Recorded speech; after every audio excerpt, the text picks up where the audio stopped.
Hey everyone, I'm Joel as seen on Yahoo Finance, Business Insider, Market Watch, and more. Today we're diving into the tech sector to highlight two overhyped stocks that investors should consider selling in 2024. With the tech sector continuing its domination thanks to the AI boom, it's easy to overlook some underperformers that might be lurking in your portfolio. Let's get into it. First up, we have Intel. Despite its strong brand recognition, Intel's recent performance has been underwhelming. Intel's share price has fallen by 8% in the last quarterly financial report and is down 35% year to date, making it one of the worst performing stocks on the S&P. A lot of Intel's poor performance can be traced back to its transition from computer chip and semiconductor production to focusing on AI microchips.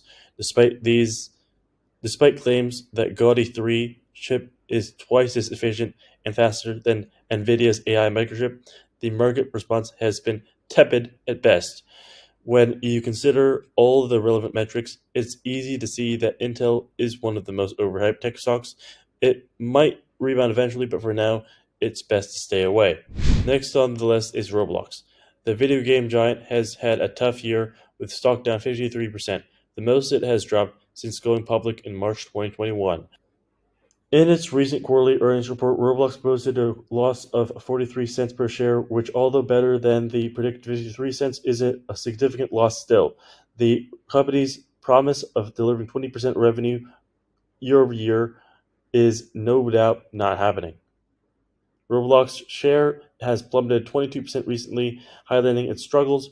And despite Roblox's overall positive sentiment towards the tech sector, Roblox has underperformed significantly. I recommend steering clear of the stock for the time being, as Roblox is a no-go area for investors. And even if you are interested in the stock, you should wait until it makes some positive gains before buying it. To wrap up, while the tech sector continues to thrive, it is crucial to be aware of the underperformers within it. Intel and Roblox are two such examples that, despite their hype, have failed to meet investors' expectations. If these stocks are in your portfolio, it might be wise to reassess their place and consider other more promising opportunities.